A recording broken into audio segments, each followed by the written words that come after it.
Hello friends, welcome back to my YouTube channel Sweet Moment. I am here with a new part of After Marriage. तो friends, last part मैंने आपको बताया था जियोजान divorce paper पर sign कर देता है और वो फाइनली वांगीबो को डिवोर्स दे देता है।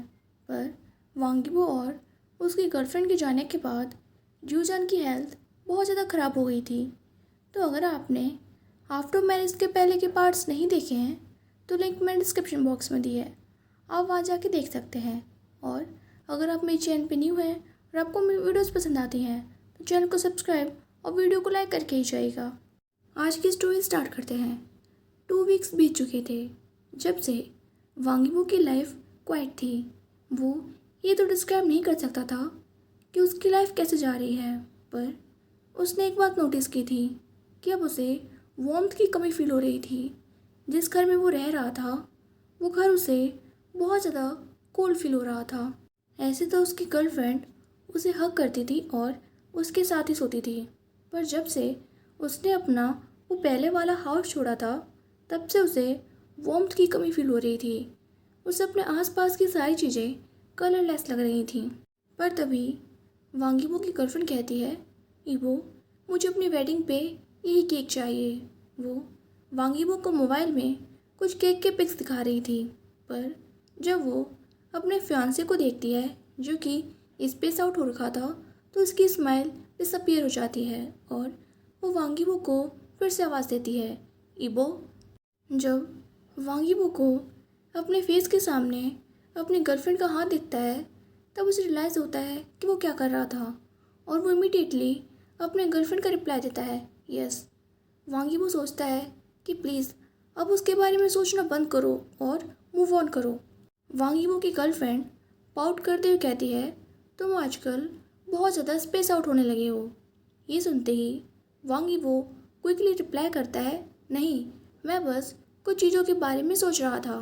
और अभी कुछ टाइम पहले तो मुझे क्या, पर उससे पहले ही वांगीबो की गर्लफ्रेंड उसकी बात कट करते हुए कहती है, प्लीज़ डोंट टेल मी कि तुम उस मैन के बारे में सोच रहे थे। वांगीबो कुछ टाइम के लिए पॉज हो जाता है, पर फिर वो कहता है, मैं जब भी स्पेस आउट होता हूँ तो तुम उसके बारे में बात क्यों करती हो। वांगीबो की गर्लफ्रेंड कहती है, तो फिर तुम किस बारे में सोचते रहते हो। प्लीज़ ये मत कहना कि तुम अभी भी उससे प्यार करते हो। और उसकी आंखों से टीयर्स निकलने लगे थे। वांगीबो कहता है, इट्स नथिंग, मैं बस कुछ वर्क रिलेटेड बारे में सोच रहा था, और अगर मैं तुमसे प्यार नहीं करता तो क्या मैं यहाँ पर तुम्हारे साथ होता। ये सुनते ही जॉलिंग के फेस पर एक स्माइल अपीयर हो जाती है और इसके बाद वो दोनों नॉर्मली अपने वेडिंग के बारे में बात करने लगते हैं। नेक्स्ट डे वो दोनों एक वेडिंग प्लानर से मिले जाते हैं और अपने वेडिंग को लेके थॉट्स और डिज़ाइन उसके साथ शेयर करते हैं। फिर वो दोनों ये डिसाइड करते हैं कि उनकी वेडिंग का वेन्यू कहाँ पर होगा। सब कुछ डिसाइड करने के बाद उन दोनों का वो डे डेट की तरह था, क्योंकि उन दोनों ने एक साथ बहुत टाइम स्पेंड किया और बहुत सारी जगह पर हैंग आउट करने गए। वांगीबो अभी अपनी गर्लफ्रेंड के साथ बहुत ज़्यादा हैप्पी फील कर रहा था, पर उसे अभी भी अपने अंदर कुछ मिसिंग फील हो रहा था। इसके बाद वो दोनों शॉपिंग के लिए जाते हैं। झॉलिंग ने कई सारे वेडिंग गाउन भी ट्राई किए थे और इसके बाद उन दोनों ने ईबो के लिए भी उस ड्रेस से मैचिंग सूट ढूंढा था। वो दोनों जब शॉपिंग से जा रहे थे तब उन्हें पास में एक बेकरी शॉप दिखती है। उस बेकरी शॉप को देखते ही वांगीबो को रियलाइज़ होता है कि ये जियोजान की फेवरेट बेकरी है और वांगीबो को अभी तक जो मिसिंगनेस फील हो रही थी उस पर्सन का थॉट आते ही वो मिसिंगनेस गायब हो जाती है। वांगीबो जब शॉप में एंटर होता है और वहाँ की फैमिली सेंट में ब्रेथ लेता है तब उसे अपने पास्ट लाइफ की कई मेमोरीज याद आने लगती हैं। जब वांगीबो बहुत ही कम जियोजान के साथ सिटी में ग्रोसरीज लेने आया करता था और फिर वो जियोजान के साथ इस शॉप में उसका फेवरेट चॉकलेट केक खरीदने आया करता था। पर तभी वांगीबो को उसकी गर्लफ्रेंड आवाज़ देती है, ईबो। वांगीबो तुरंत रिप्लाई देता है, यस। वांगीबो की गर्लफ्रेंड उसका हाथ पकड़ते हुए कहती है, ईबो मुझे वो चॉकलेट केक चाहिए। ये सुनते ही वांगीबो को बहुत ज़्यादा अनईजी फील होने लगता है और वो सोचता है कि इसे चॉकलेट केक क्यों चाहिए, पर फिर भी वो अपने गर्लफ्रेंड से कहता है मुझे चॉकलेट केक उतना ज़्यादा पसंद नहीं है। वांग यीबो की गर्लफ्रेंड कहती है अच्छा, पर तभी उस शॉप का ऑनर आता है और वो कहता है ओह, ये तो मेरे फेवरेट कस्टमर्स हैं। पर जब वो ओनर वांग यीबो को किसी और पर्सन के साथ देखता है तो थोड़ा सा सरप्राइज था। वांग यीबो उस ओनर को पोलाइटली ग्रीट करता है गुड आफ्टरनून, पर वो ओनर वांग यीबो से पूछता है वो बनी कहाँ है जिसे चॉकलेट केक बहुत पसंद था। वांग यीबो ये सुनने के बाद बहुत ज़्यादा ऑकवर्ड हो गया था और वो कुछ कहने वाला था, पर उससे पहले ही उसकी गर्लफ्रेंड कहती है पास्ट को पास्ट में ही रहने दो, अब मैं वांग यीबो की लवर हूँ। और ये कहने के बाद वो शॉपकीपर के सामने ही वांग यीबो से बहुत ज़्यादा क्लिंजी होने लगती है। वो ओनर कहता है ओह ऐसा है, ठीक है, तुम लोगों को क्या चाहिए। वांग यीबो को अब बहुत ज़्यादा अशेम्ड फील हो रहा था और वो सोच रहा था कि उसे इस शॉप पे आना ही नहीं चाहिए था, क्योंकि ओनर को अब सब कुछ पता चल चुका है। क्योंकि वांग यीबो और जियो जान शॉप ओनर के साथ बहुत ज़्यादा फ्रेंडली थे।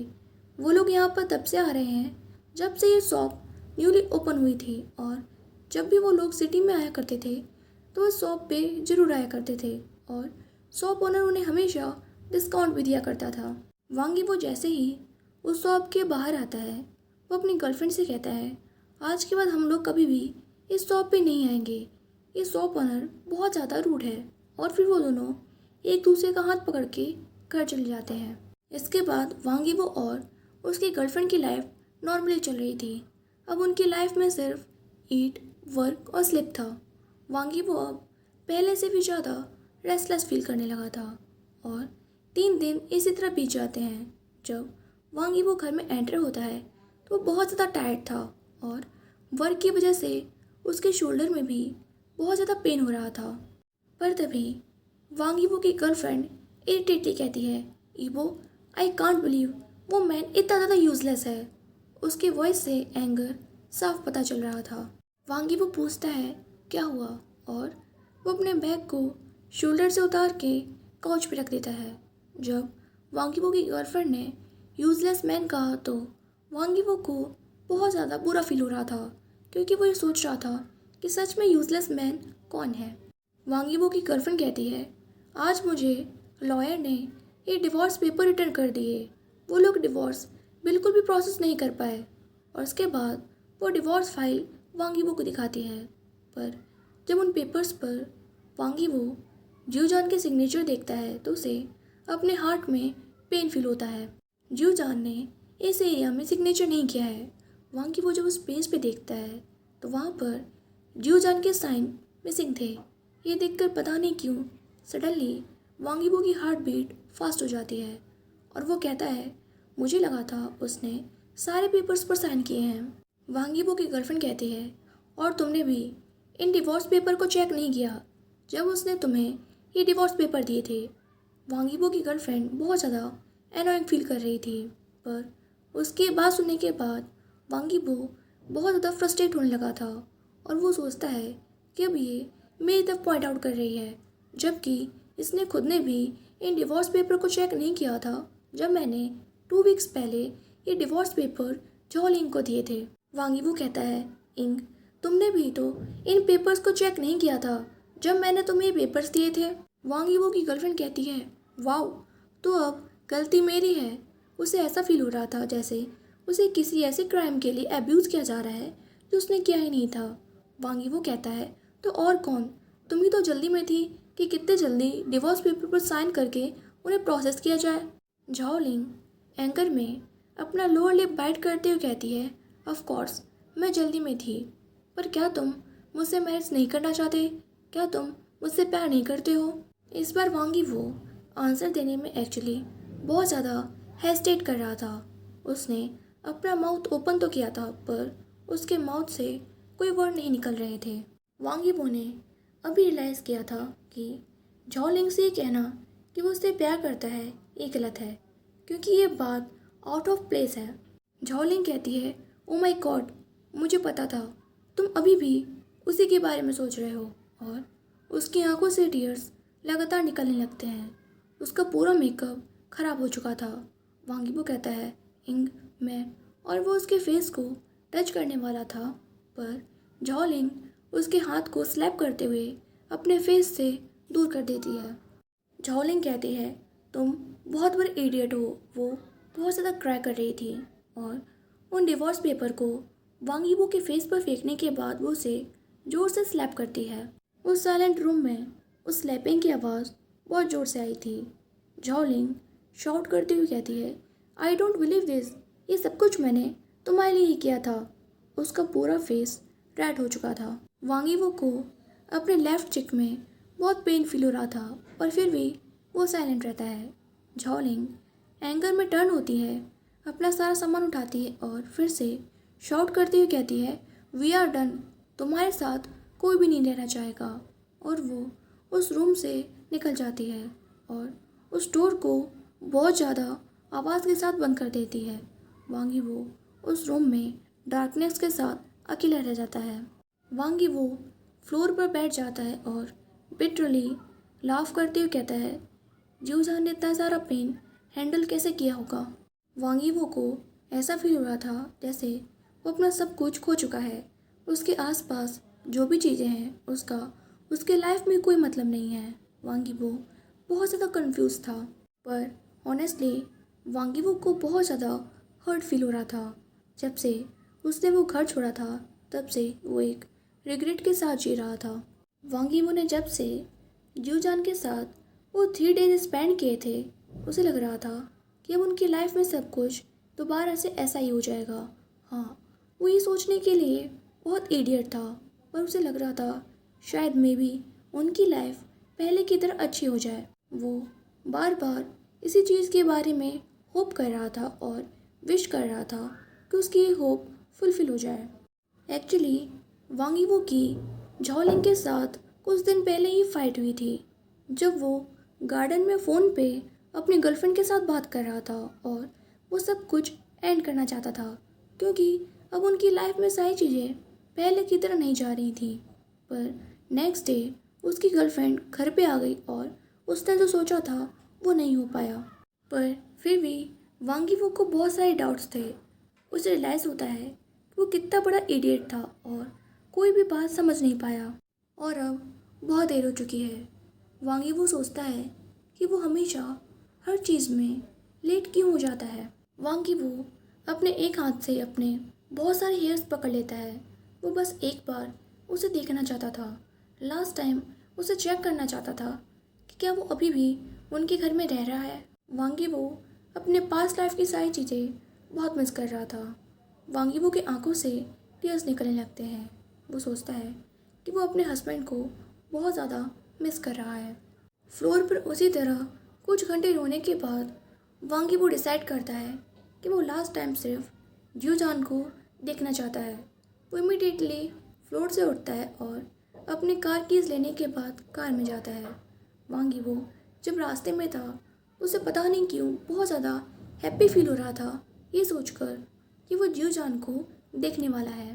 वहाँ पहुँचने के बाद जब वो अपने घर को देखता है तो उसकी हार्ट बीट बहुत फास्ट हो गई थी। वांग यीबो जो अपनी कार के बाहर निकलता है और देखता है कि उसके घर के डोर पूरी तरीके से लॉक नहीं है और ना ही उसके घर की लाइट्स ऑन है। ये देखते ही उसे बहुत ज़्यादा पैनिक होने लगता है। वो सोचता है कि क्या उसके घर में कोई चोर आ गया है। वो तुरंत घर में एंटर होता है और शॉट करता है जूजान, पर उसे कोई रिप्लाई नहीं मिलता। पूरे लिविंग रूम में सिर्फ साइलेंस था। आज उसे किसी ने भी ग्रीट नहीं किया, और ये फील करते ही उसे बहुत पेन होने लगता है। वांग यीबो को याद आता है कि पहले जब वो अपने इस घर में एंटर होता था तो कोई हमेशा उसे ग्रीट करने के लिए उसका वेट करता रहता था। वो पर्सन हमेशा अपने वार्म हग्स और स्वीट किसेस के साथ उसका वेट करता था। अब यहाँ पर कोई नहीं है। जब वांग यीबो कहे कि मैं घर आ गया हूँ तो कोई उसे वेलकम कहे। पूरे घर में डेड साइलेंस था। वांग यीबो को बहुत ज़्यादा बुरा फील हो रहा था और वो इससे भी ज़्यादा रोस्ट के लिए खुद को प्रिपेयर कर रहा था। वांग यीबो सारे रूम्स चेक करता है, पर उन रूम्स में कोई नहीं था। इस घर में एक्चुअली कोई लाइफ नहीं थी।